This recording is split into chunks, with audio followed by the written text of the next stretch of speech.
오늘은 교통사고 십자인대 파열 합의금 보상받기 전 면밀히 확인해야 하는 부분에 대해서 말씀드리겠습니다. 구독, 좋아요, 알람 설정 부탁드릴게요. 운동 중 급작스러운 반향 전환이나 미끄러져 무릎이 뒤틀리고 과도하게 꺾이는 상황에서 발생하는 부상 중 하나가 십자인대 파열입니다. 또한 차량에 충격하는 등의 교통사고를 원인으로도 자주 일어나므로 보상 처리를 위한 손해사정 과정에서 자주 접하게 됩니다.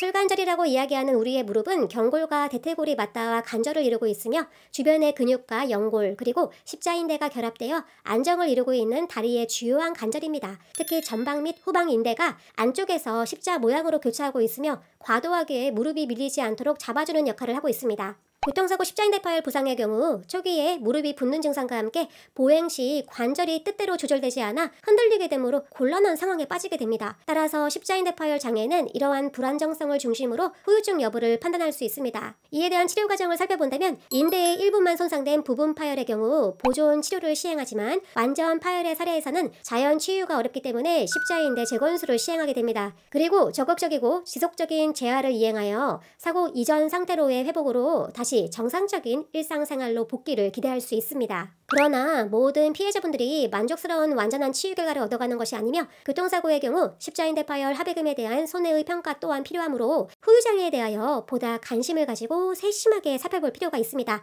통상적으로 수개월 동안 충분한 치료와 회복 과정을 거치면서 증상이 고정되었다 판단하였을 때 합의가 진행되어야 하며 피해자가 입은 손해에 대한 정당한 보상 범위를 정하는 것이 쟁점이 될 것입니다. 부상에 따른 정신적 그리고 신체적 피해에 대한 위자료와 일을 하지 못하여 발생한 소득의 감소분에 대한 휴업손해 그리고 수술 등으로 발생한 흉터의 성형 비용인 향후치료 비용 등에 대한 보상을 위주로 십자인대 파열 합의금을 산정할 수 있습니다.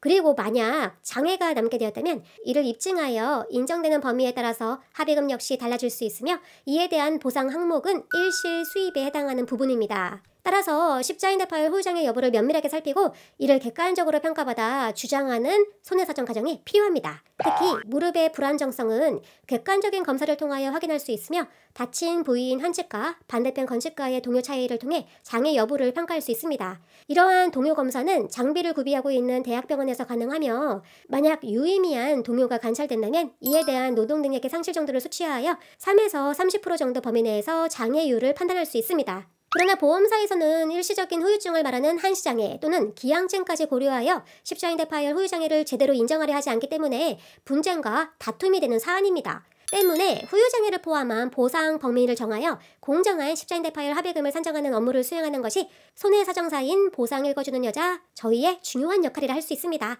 오늘은 교통사고 십자인대 파열 부상을 중심으로 후유장애를 면밀하게 살펴야 하는 이유에 대해서 말씀드렸습니다. 치료병원 또는 수술병원에서 장애에 대한 평가를 요청하는 것은 충분한 회복을 예상하는 주치의에게 굉장히 부담되는 일이므로 관련 서류의 발급은 쉬운 일이 아닐 것입니다. 불안정성 등에 대한 검토 및 공정한 손해사정 절차를 통한 손해액의 평가와 합의금 산정을 원하신다면 다수의 실무 경험을 가지고 있는 전문가인 보상 읽어주는 여자에게 상담 문의하시기 바랍니다. 상담은 무료입니다.